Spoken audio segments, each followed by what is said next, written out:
Hey folks, Mr. Willard here. Just wanted to give you a couple of suggestions about using the blog effectively this year. So first of all, just to reorient you to the blog, remember at the top here, these are pages. We have a couple of different pages, including our Google Calendar. If you click that button, you should be able to see the length of the current unit and at least when the test might fall. And then if you click on that, the information there, you'll get what you need. We also have the scribe list. Most folks have had a term by now, but those are the pages. If you ever want to leave one of the pages and go to the home page, go to the title link at the top of the slide and click on it. So here's the home page. The home page displays a couple of things. In the largest column, you'll see the most current post, this one done by Dana. And then in the second column, you'll see our cluster map. Notice we've had 177 visitors so far. If you click on the map, you'll see more specifically when and where the visitors came from. Notice we've even had one visitor from Australia so far. I'm going to go back to the blog.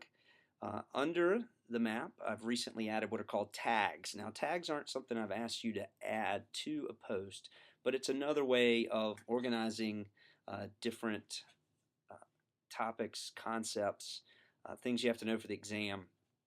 And so I've been adding tags to posts, and I'll continue to do that. You feel free to add tags also. You can find that in the dashboard. And then blog roll under the tags, you'll notice there are a number of different links. There's a link to our online text resources. Again, there are some sample quizzes for each chapter. And once I get back to the blog, you'll see there are also direct links to Google Docs, the current Google Docs units we're in, and if you click on one of those, you should go directly into your Google Docs, hopefully into the current collection we're using, which right now is Unit 3. Once again, if I go back to the blog and look on the far right column, you'll see I have categories. Categories are kind of a way of building a table of contents for the blog.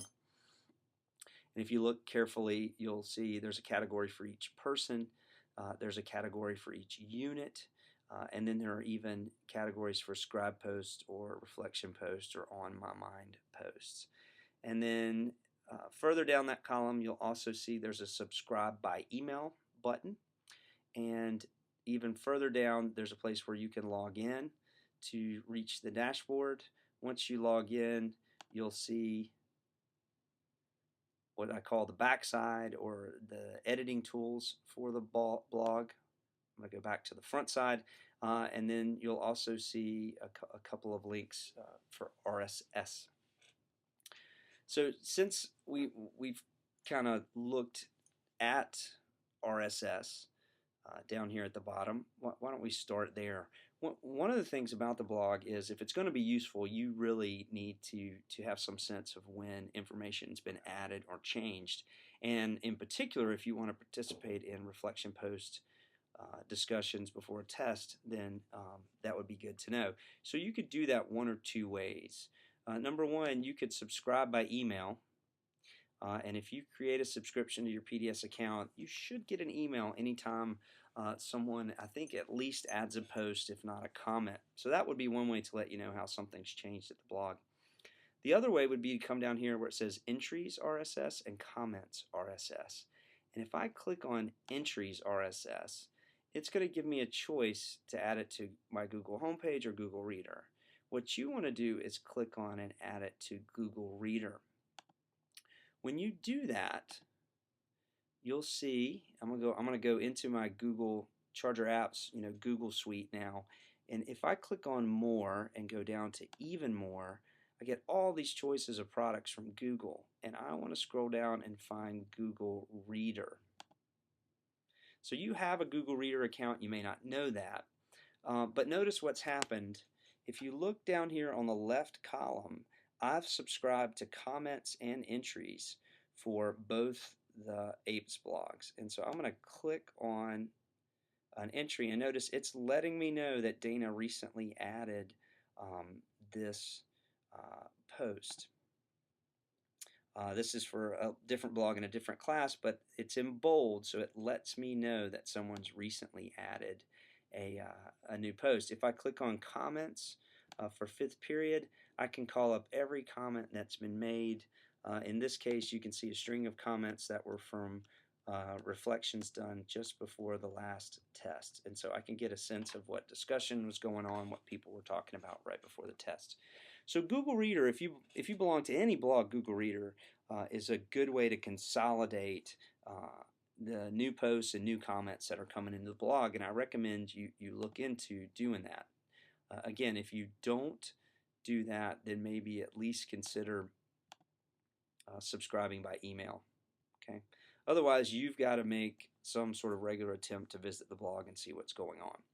The next thing I want to show you is, even if you don't subscribe, if you wanted to go about using the blog to prepare for a test, either because you missed a day and you're trying to catch up on missed notes, or because you just want to read back through what was taught in class versus what happens in the book, I think the most effective way to do that is to go down the categories in the far right column and click on the current unit. So I'm going to click on Unit 3, and then I'm going to get an archive that has every post that was made about weather and climate for Unit 3. So that's one way to do that. Another way to do it might be to go to the Scribe Post category and then look back through the most recent Scribe posts. But that's one way to read back through information that was covered in class, and you'll see who wrote it. Okay? And then if you decide you want to write a reflection post, remember what you need to do is go down and log into the back side of the dashboard. And once you're in the dashboard, you may or may not have noticed they've changed the look of it lately, but either up top you can add a new post, or on the side you can add a new post.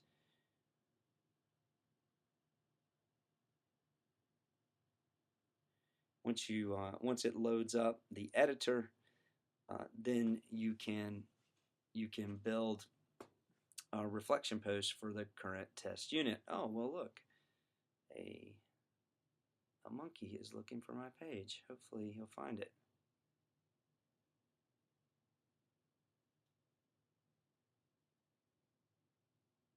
Waiting, waiting, waiting.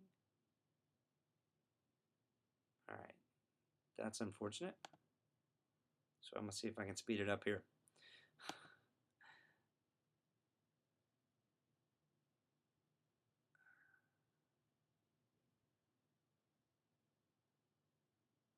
All right, finally. So again, I can enter the nature of my reflection post, question about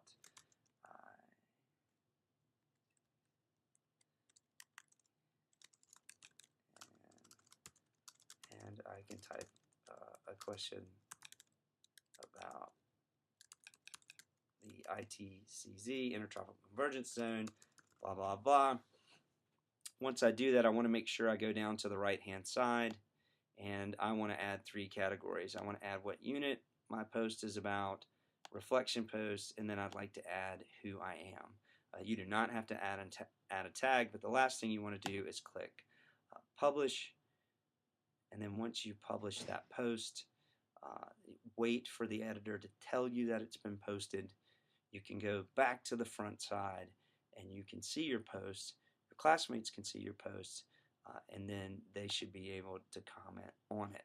Again, it's not mandatory that you use the blog as a study group before a test, but you are certainly welcome to do so. It is a good place to collect all our information in advance of the exam in May, and should hopefully be a good study tool for my teacher-made exam at mid-year. So if you have any questions, as always, feel free to email me or Skype me, and I'll be glad to help you to the best of my ability. Good luck.